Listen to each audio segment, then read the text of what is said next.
Oh my goodness, what a sensational finish as the Broncos edged out the Raiders 10-7. This was not just a win, it was an unbelievable show of grit. Now here's the thing, the Broncos defense played out of their minds. They kept Geno Smith on the run all game long, absolutely rushing him with relentless pressure. You could just feel the intensity pouring off the field. The sacks, the interceptions, the turnovers, man, it was like a masterclass in defense. But let me tell you, it wasn't just the defense carrying the day. Troy Franklin, despite a heart-stopping drop, came through with a pivotal touchdown. I mean, his roots were something else, consistently catching those high-stakes passes. And then there's Bo Nix, who, under immense pressure, showed flashes of brilliance, but also made us bite our nails with those risky throws. Anyway, this match really sets the stage for what's next. The Broncos are on a roll, folks, and they're showing everyone they're not a team to be messed with. If you want more thrilling analysis and all the juicy details as we dig deeper, don't forget to smash that subscribe button. You've got to stay clued in as we unravel more from this gripping season. So let's talk about Bo Nix. Oh boy, where do we even begin? It's like every quarterback has that game where things just feel a bit off. I have to say, Nix's day on the field was a bit of a mixed bag, to be honest. I mean, sure, there was that moment of magic with the critical touchdown pass to Troy Franklin, and you've got to give him credit for capitalizing on that chance. But then, his completion rate, 16 out of 28 for just 136 yards, kind of tells a different story, doesn't it? And listeners, here's the thing. Those two interceptions, absolute killers for building offensive rhythm. They weren't just stats on a sheet, they were game-changer moments. The kind that makes you think, what was he seeing there? Those misses in tight spots had implications, lots of them. So Nix ends with a quarterback rating of just 54.2, which, I'm not going to lie, shows there's room for improvement. He probably more than anyone knows how crucial it is to enhance his decision-making, especially under pressure. We've all seen those situations where the pressure's mounting. It was like the Raiders were walking a tightrope, waiting to capitalize on any slip. If the Broncos are eyeing that top spot, especially thinking about competing against the Chiefs, Bo Nix will need to smooth out those rough edges. And quickly. We all know he can be incredibly resilient, and that's what they'll need in those high-stakes scenarios. So while there are tons of areas needing refinement, there's definitely potential there that can be harnessed going forward. So buckle up, rugby followers. This season is turning unpredictable. But let's pivot from the quarterback conversation to something that was absolutely undeniable in this game, the Broncos' defensive dominance. It's hard to overstate just how critical their role was in securing this win. I mean, Talanoa Hufanga, where do you even start? 9 tackles and a sack speak volumes about his impact, but it was more than just numbers. You could feel his presence on every defensive snap, right? And then there's Dre Greenlaw, stepping up with key tackles and a forced fumble. It's these kinds of plays that truly swing momentum. The Broncos were relentless, absolutely relentless with their pressure on Geno Smith. 6 sacks, amounting to a loss of 29 yards, completely dismantled the Raiders' rhythm. Smith was harried, constantly rushing his throws.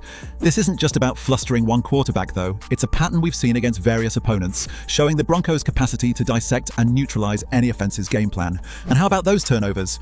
Dondrea Tillman's interception was a game-changer, one of those plays that showed how turnovers can crank up the pressure and rob a team of momentum. Confining the Raiders to just 1 touchdown, that's a testament to the Broncos' ability to adapt mid-game, especially when dealing with threats like Ashton Jeanty. Heading into future matchups against offensive powerhouses like the Chiefs, this defensive momentum isn't just an asset, it's a weapon. And that, my friends, solidifies their standing as tireless contenders in the league. Now, shifting focus from what went right for the Broncos, let's talk about the struggles on the Raiders' side of the ball because, wow, they were glaring. When you look at the Raiders' offense, it's clear they're in something of a rut right now. Pete Carroll, a respected figure no doubt, seems to be playing it a bit safe, with game plans that sometimes look more stale than strategic.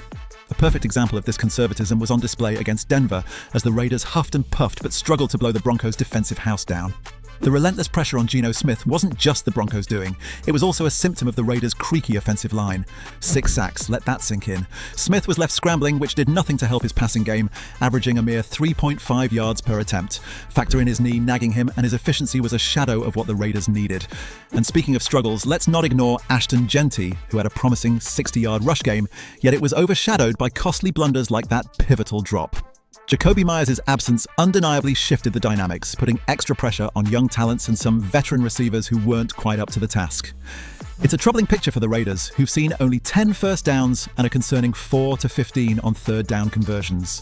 This isn't just about missed connections, it's about missed opportunities on every front. They need a tactical rethink and fast if they hope to reverse this tide of offensive woe. Now, shifting gears a bit, let's talk about a player who managed to stand out despite all the chaos around him. Troy Franklin. Honestly, you can't overlook his impact in this game for the Broncos. I mean, with 5 receptions for 40 yards and that pivotal touchdown from Bo Nix, Franklin showed just why he can be a game changer when it matters most. His nimble footwork and acute sense of positioning allowed him to be that crucial connection, and really, it was Franklin who kept the Broncos' offensive hopes alive. But here's the thing, it wasn't all smooth sailing for him. Remember that drop? Yeah, the one that led to an interception. It's these kinds of errors that really highlight the double-edged nature of his game. While his touchdown was a moment of brilliance, the dropped pass served as a stern reminder of the consistency challenges he and frankly the entire offense need to address. You see, it's not just about snagging yards or the odd touchdown, it's about reliability, especially in high-pressure moments. Franklin has the potential to be a clutch performer, no doubt, but only if these tendencies to falter under pressure can be minimized. As we look forward, refining his route running, improving his hands under duress, and enhancing his focus could elevate not only his game, but the Broncos' offensive strategy overall. Let's see if he can rise to the challenge and consistently deliver when the stakes are high. Now, turning the page a bit, we have to talk about Geno Smith's performance, which, well, let's just say it was a rough day at the office for him. Seriously, when you're looking at his numbers, completing 16 out of 26 passes for just 114 yards, it's tough to find enough ups to outweigh the downs. Plus, being sacked 6 times, man, that's brutal. And then there's his knee issue, which, to be fair, probably contributed to his struggles out there. But honestly, it was like watching someone trying to dance with one leg. Very difficult to pull off. The Broncos' defense wasn't making it any easier either. I mean, Nick Bonito was relentless, right? 1.5 sacks and numerous quarterback hits show how the Broncos exploited every weakness in the Raiders' offensive line. Smith's interception was the nail in the coffin, slamming the brakes on whatever momentum they were attempting to build. The issue really boils down to protection. Without a solid wall in front of him, Smith was a sitting duck out there, and you could see how it rattled his confidence in those high-pressure situations. If the Raiders hope to turn things around, they need to bolster that offensive line, and fast. Protecting Smith is crucial, because if they don't, this season could spiral. That's the big challenge for them now, finding the plays and changes that ensure Smith isn't left exposed, especially if that knee continues to be a problem. This isn't just about one game, it's about the season's survival, and they really can't afford to slide further down. So here's the thing. In the wake of Post-Meyers' departure, the Raiders find themselves in quite the predicament, strategically speaking. Myers was just vital, not having him really expose some cracks. Like we saw against the Broncos, Geno Smith managed only 114 yards. That's not ideal for a competitive team. Let's be honest, Pete Carroll's got his work cut out for him now. You can't just lose a piece like that and expect everything to be business as usual.